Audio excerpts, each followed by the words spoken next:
Hello and welcome again to the Bench Report. You're listening to Amy and Ivan. Hello.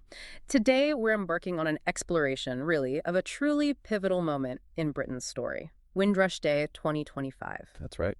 Our mission is to understand the profound journey of the Windrush generation, their arrival, the immense contributions they made, the systemic injustices they endured, and, well, the ongoing efforts for both recognition and justice. It's a huge story. Hopefully, you'll come away with a clear, insightful grasp of this vital part of Britain's shared history. Absolutely. It's a narrative that truly underpins modern Britain. What's really striking is how the very building blocks of post-war Britain, its transport, its healthcare system, are literally underpinned by the hands and hopes of this one generation. Foundational, really. Their story isn't just part of UK history, it's foundational to its modern identity. That's a powerful way to frame it. Let's trace this story from its very beginning, then. For many, it starts precisely on June 22, 1948. The arrival. Yes, the arrival of the HMT Empire Windrush at Tilbury Docks. This wasn't just any ship. It carried, 1,027 passengers, plus 2 stowaways, mostly from the Caribbean. Primarily Jamaica, Trinidad, Bermuda, British Guiana. And the broader context here is absolutely essential. Britain was desperate for labor. Post-war reconstruction. Exactly. To rebuild after the devastation of World War II, these individuals weren't simply emigrating, they were directly responding to job ads. Some were even in Caribbean newspapers like The Gleaner in Jamaica. And it cost them $28 for the passage. Quite a sum, then. A significant journey, financially and physically. And crucially, they arrived as British citizens. The British Nationality Act of 1948 passed just before they got here. It established that category of citizen of the United Kingdom and colonies. So anyone born or naturalized in the UK or its colonies held this status. They were coming to what they were told was their mother country. A promise, in a way. A promise that, as we'll see, wasn't always kept. That legal status, while fundamental, would later be, tragically undermined. Terribly so. Upon arrival, many found temporary accommodation, famously at the Clapham South Deep Air Raid Shelter. Pretty basic. Very basic. From there, their next stop was often the labor exchange on Cold Harbor Lane in Brixton, looking for work, looking for somewhere more permanent to live. And they found work quickly. I had to. They swiftly integrated into vital sectors, effectively powering the nation's recovery. Think of construction, rebuilding bombed-out cities. They became the backbone of London's public transport network. Which is why it's so fitting that one of the London Overground lines is now named the Windrush Line. Absolutely. And critically, many joined the newly established National Health Service, which, remarkably, had been formed less than 2 weeks before the Windrush arrived. It's incredible timing. They were essential to its operation from day one, not just in London, mind you. No, right across the country. That points to the incredibly rapid and broad impact they had. So who were some of these individuals, the pioneers? Well, Samuel Beaver King, or Sam King, immediately comes to mind. He started as a postal worker, but went on to become the first black mayor of Southwark. Quite a journey. A huge achievement. And he also played a foundational role in establishing the Notting Hill Carnival and the West Indian Gazette, and later, the Windrush Foundation. His contributions were immense, far beyond just his civic roles. It's quite something to consider how these communities not only survived, but truly thrived, often against the odds. They weren't just finding jobs, they were actively building vibrant, self-sufficient communities. You mentioned Brixton figures like Gus Leslie, a Jamaican landlord, strategically bought properties around Somerleyton Road. Which helped anchor people, gave them a base. Exactly. Helped many people settle in areas like what is now Windrush Square in Brixton. And they leveraged ingenious community initiatives. Like the Partner Hand Savings Scheme. Precisely. This was a rotating credit system. Members pooled their money, and each person took turns receiving the lump sum. It was community finance, basically. Allowing them to collectively buy property, establish businesses, even found churches. Incredible self-reliance. Demonstrating amazing collective ingenuity, especially when facing systemic barriers to traditional finance. And their cultural contributions are just woven into the fabric of the UK now. Commercial photographer Harry Jacobs, for instance. His photos captured so many of their early hopes and dreams. You see nurses in uniform, families in their Sunday best, photos of new babies sent back home. Powerful images. And this impact wasn't just London, was it? Oh no, definitely not. Their influence resonated across the entire UK. In Liverpool, they built vibrant communities, profoundly shaping local music, food, even football culture. Wasn't there a connection to the Beatles? Indeed. A figure like Lord Woodbine, a Trinidadian, is famously remembered for supporting the Beatles in their very early days, helping them get started. Amazing. And elsewhere. In Huddersfield, they established vital social hubs, like domino clubs. They were central to the UK reggae scene of the 1980s. Venn Street hosted legends like Gregory Isaacs.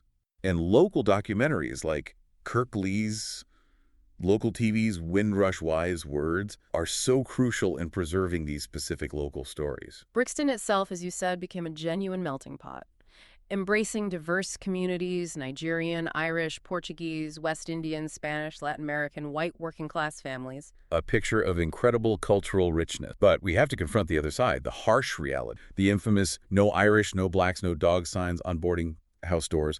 A stark, ugly illustration of daily discrimination, humiliation. Just brutal. And an even more egregious example occurred in the 1960s and 70s. Black children were wrongly categorized as emotionally subnormal, funneled into special schools, effectively denying them a proper education. The impact of that was direct and devastating on their future opportunity. Just heartbreaking. It really is. And you read reflections like that of John Carpenter, who arrived on the Windrush age 22. They tell you it is the mother country. When you come here, you realize you're a foreigner, and that's all there is to it. That quote just cuts right through, doesn't it? Captures that sense of betrayal. It does. But despite these immense hardships, the resilience of this generation was profound. That resilience often manifested as powerful activism. You had Eric and Jessica Huntley, for instance. They established the Bogle Louverture Publications bookshop. And crucially, the Black Parents Movement. Yes, specifically to advocate for those children denied proper education by the ESN labeling. And Sam King, whom we mentioned earlier, he even faced direct threats from the National Front. So discrimination spurred self-organization, a determined fight for justice. Absolutely. They weren't passive victims, they fought back. That fight, tragically, had to continue right into the 21st century with the devastating Windrush scandal, which was dramatically brought to light by journalist Amelia Gentleman back in 2018. Her work was crucial. It exposed a systemic denial of citizenship rights to British citizens, people from Commonwealth nations. It led to just heartbreaking consequences. Deportations, denial of work, pensions, healthcare, housing, lives ruined. And this scandal wasn't some isolated mistake. People involved in discussions about it have consistently linked it directly to the hostile environment policy. A set of government measures designed to make life so difficult for undocumented immigrants they'd leave voluntarily. And they described the scandal as a deliberate and inevitable outcome of that policy. It created this chilling effect. Many in the community became fearful of even seeking basic services they were entitled to. The statistics are just grim. At least 83 people wrongly deported. At least. And at least 50 tragically died while waiting for compensation, waiting for justice. And the compensation scheme itself, it's come under significant fire. Hugely criticized. A detailed analysis by King's College London highlighted its low success rate, incredibly complex eligibility criteria, a really demanding standard of proof. And an application process that was far from accessible. Plus, no funding for independent legal representation and decision-making that lacked proper independence. It just wasn't set up to deliver effectively. As of about a year ago, only around 2,600 of 8,800 claims had actually received payments, a tiny fraction. There's a strong perception, maybe even a reality, that the system was deliberately structured to impede progress. It fostered this profound sense of shame within the community, Which sadly deterred many from even applying. How can you truly compensate someone for decades of stolen life, of injustice, of that deep trauma? It's almost impossible. That profound sense of injustice and the difficulty of compensation, it really emphasizes the need for forward action. So what are the efforts now? For justice, for remembrance, for building that legacy? Well, there are ongoing efforts to try and rectify these past wrongs. Calls for swifter action, for example, the reestablishment of the Home Office's Windrush unit. And they're recruiting a Windrush commissioner. Yes, ongoing recruitment for a commissioner to ensure victims' voices are genuinely heard in the process. And to bolster these efforts, there's a $1.5 million advocacy support fund. To help community organizations assist with claims. Exactly. Provide that grassroots support. Additionally, a crucial review is underway regarding compensation for private and occupational pensions. That's a vital step towards more comprehensive redress. Alongside justice, commemoration is hugely important. The National Windrush Monument at Waterloo Station unveiled in 2022. A very powerful symbol. Designed by Basil Watson, It depicts a family in their Sunday best with suitcases. It captures that mix of hope and resilience. And the accompanying poem by Professor Laura Sarant, You Called, and We Came, inscribed on it. Very moving. It really is. And beyond this, you have other significant statues, like Mary Seacole at St. Thomas's Hospital and the Bronze Woman at the Stockwell War Memorial. Reportedly, the first statue depicting a black woman in the UK. That's the understanding. These monuments serve as powerful, visible reminders of diverse contributions. But even the Windrush Day commemorations themselves have sparked nuanced discussions. Well, some feel that public celebration can inadvertently undermine the ongoing fight for justice. They feel it's maybe premature to celebrate until full justice has actually been delivered. While others see it differently. Others view celebration as an integral part of the fight itself, a way to sustain campaigning, promote community well-being, and acknowledge the sheer strength of the generation. It's a complex, deeply personal debate. No single right answer. It really highlights the ongoing nature of this story, which brings us to preserving history and shaping the future responsibly. Absolutely crucial. Properly resourcing organizations like the National Windrush Museum and the Black Cultural Archives, the BCA. Established back in 1981 by Len Garrison. Yes, and the BCA diligently documents the history of Black people in the UK from Roman times right up to the present day. These institutions are indispensable custodians of our national story. They need support. Education also plays an utterly critical role here. Massively important. There's a strong call for history and geography curriculums to accurately reflect the UK's past, including the story of migration. The aim is to cultivate a genuine sense of shared national identity. And dismantle those damaging us and them narratives. Exactly. This isn't just about understanding the past. It's about actively building a more inclusive present and a fairer future. And thinking about policy. There's a strong emphasis on reflecting deeply on the causes of the Windrush scandal in all future policy decisions.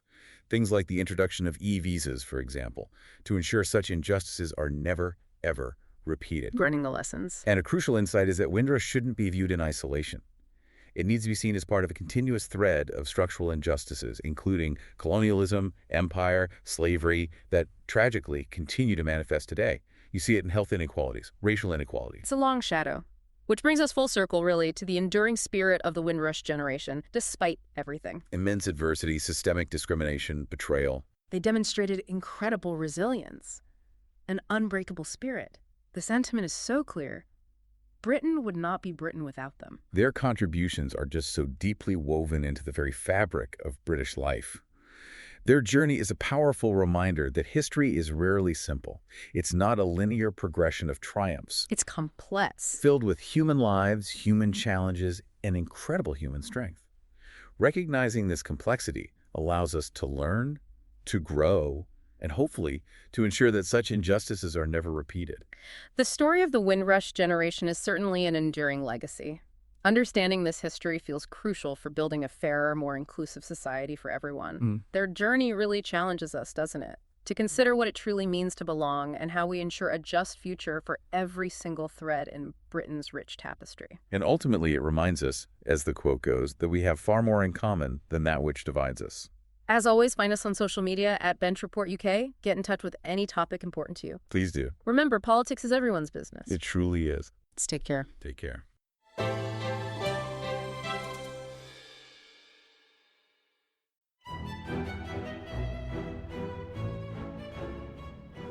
Hello there, this is Tom, the producer of The Bench Report.